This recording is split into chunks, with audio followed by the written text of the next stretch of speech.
That is Princess, the white coyote dog.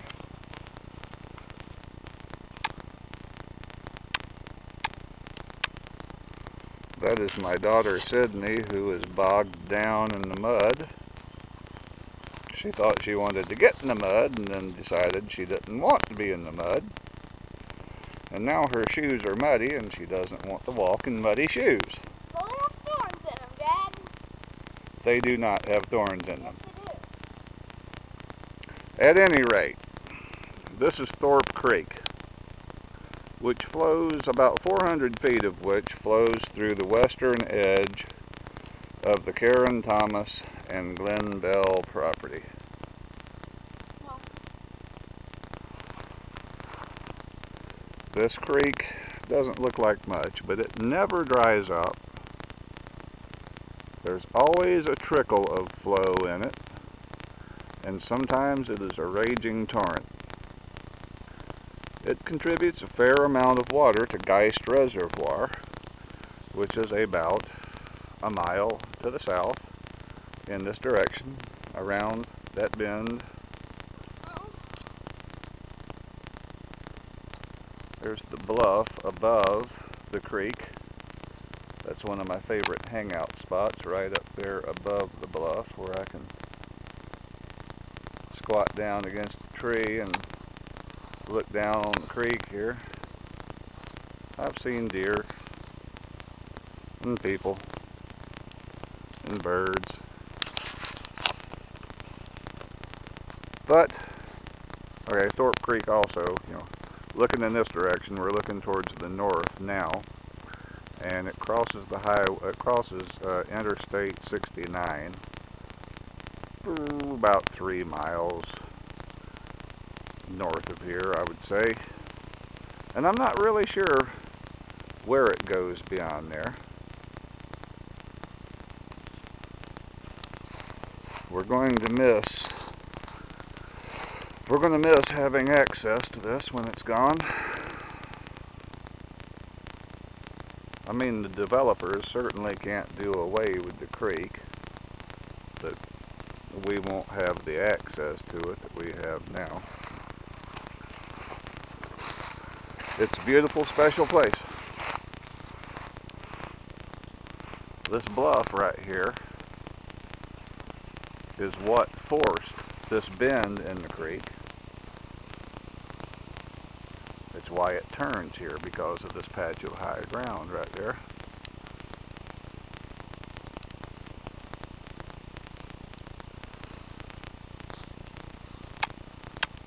I'm building Camp Crane right up there so that we can have a place to spend some time as long as we've got it.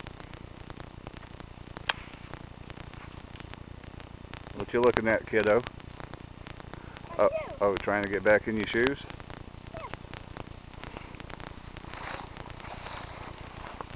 Well, here's a suggestion. You could come over here where me and the coyote dog are at, and there's a shallow spot right here where you could take your shoes and wash them out thoroughly and then put your feet back in them. That's just a thought. So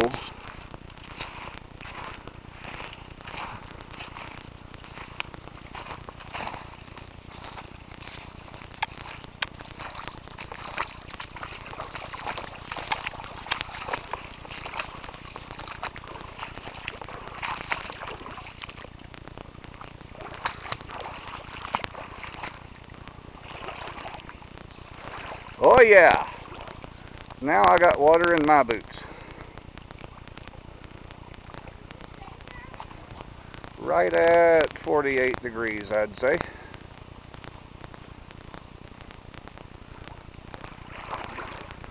I think I'll go up here to the riffles.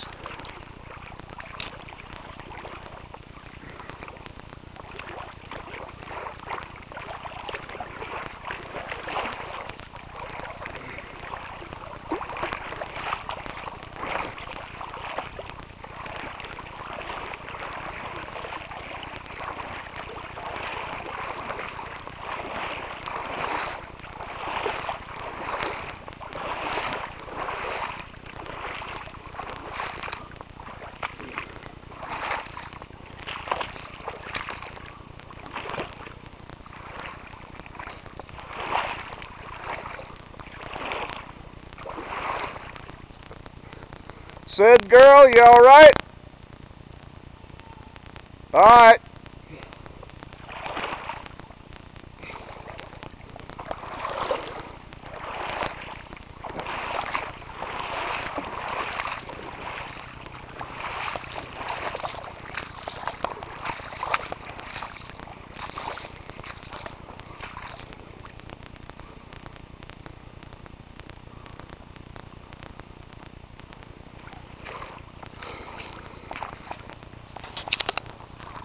At this point, the creek is flowing through the property of Mr. Larry Canada,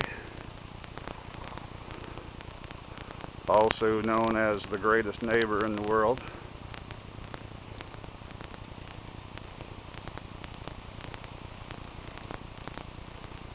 I'm sure gonna miss this.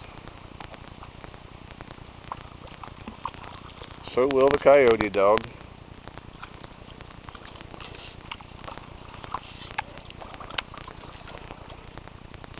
I call her a coyote dog because I'm convinced from her body structure, facial, head structure, where she was found, she's higher at the front shoulders than she is in the rear. She walks kind of like a coyote. She'll pause behind cover and peer around. And she always knows when they are in the yard, and they know that she's in the house. She's an interesting dog and very smart.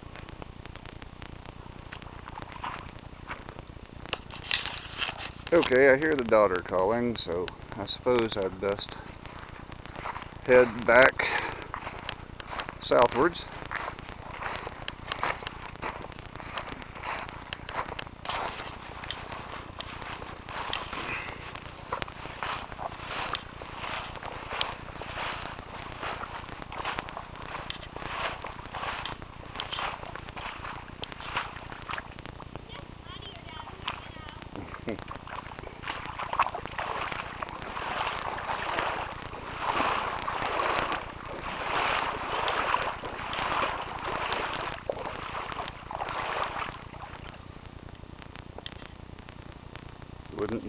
Wouldn't you miss it if you had access to something like this and then it was gone?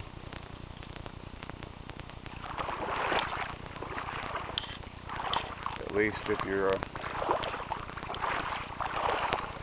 rurally oriented person such as me, a country boy or a country girl.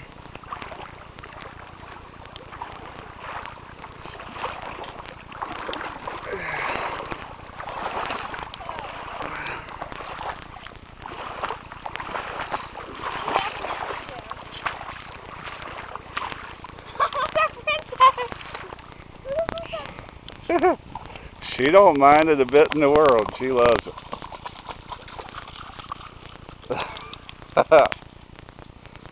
Here, girl, get a couple of seconds of video of your old wet daddy. You ain't got to adjust nothing. Just train the viewfinder on you. This is my old wet daddy. You didn't really need to emphasize the word old that much. And this is my young wet dog. And this is a very wet and cold creek in which my dad is standing. So slowly my YouTube friends learn a little bit more about me and what I like and the things that make me tick.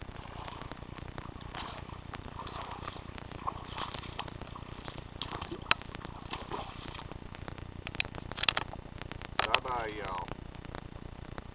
Press the trigger button, Cindy. What trigger button? It's the big silver one.